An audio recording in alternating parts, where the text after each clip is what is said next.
Hey there, YouTube. Another Taurus High Point production coming at you. My name's Ray Shepard. Today we're going to talk patches. Those of y'all looking at these going, you put those on another jacket, why are they off the jacket?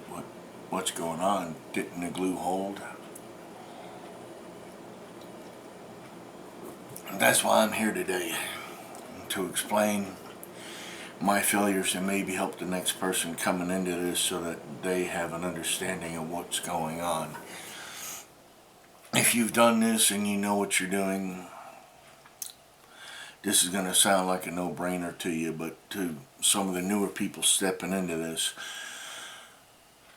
it's going to be an enlightenment. It was to me anyway.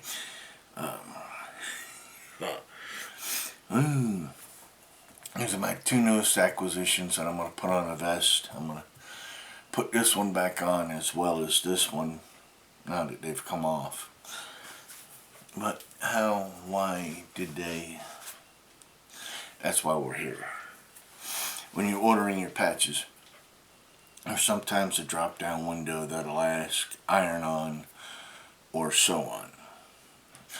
If there's not a drop down window, you have to go in and ask the seller specifically for the sew on style if you're going to glue.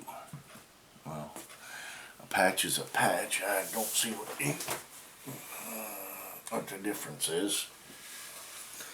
Oh, Rosie the Riveter. But anyway, the difference is going to be,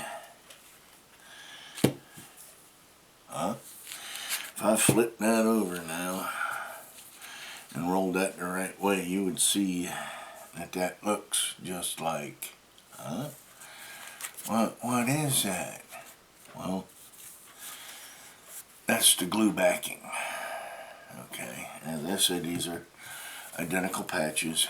They came from the same place. That's Rosie. She jumped up on the other side. But anyway, yeah. The differences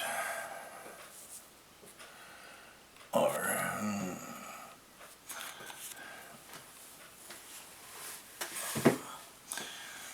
with the glue, without the glue, you'll have to remove that glue backing before, or activate it before you stick it to any, or attempt to stick it to any other material.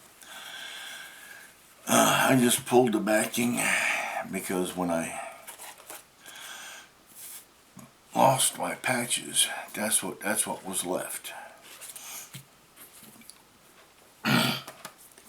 Pardon. Ooh. And this one peeled off my jacket. The back of it, where all the glue was left stuck to the jacket, but the patch came off. It didn't rip, it didn't tear. And I was like, well, what is going on? Well, that is it all in a nutshell. Sew on, iron on. If you get the iron on, you got to remove that backing. Okay, I've done it off of this one. Yeah, up there, right?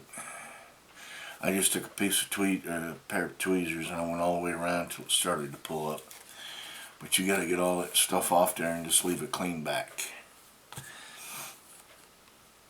Now, the same thing happened here. I'm going to re-glue this and re-get it all situated back down on another jacket. Now, using the rubber cement. But if you're new to this and you've tried it a few times and you're wondering why your stuff is pulling off all the time, that's your culprit.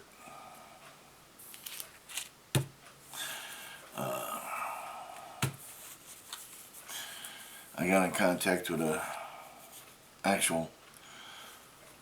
store that sells these things. Matter of fact, I think it was this supplier, and I asked him what the difference was.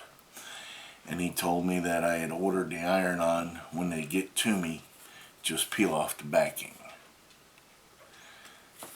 and it will adhere with the glue just fine, or be sewn on just fine.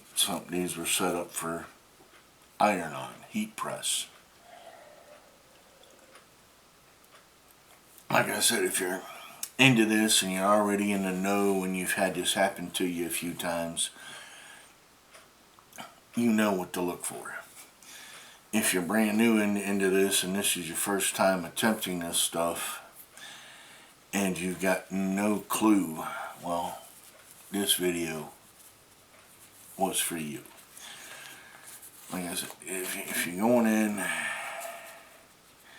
and you're going to use patches and you decide you're going to glue them down, there's an adhesive side to the patch.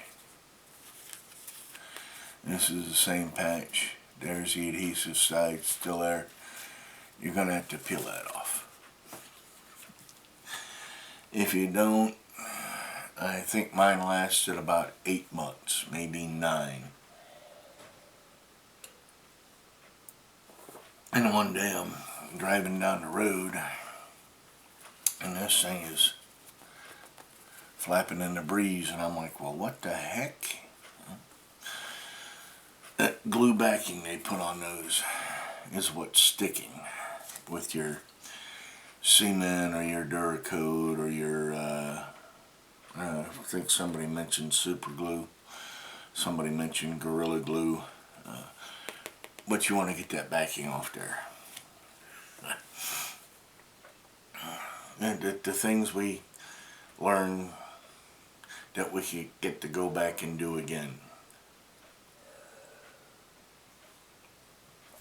This has been a Taurus High Point production.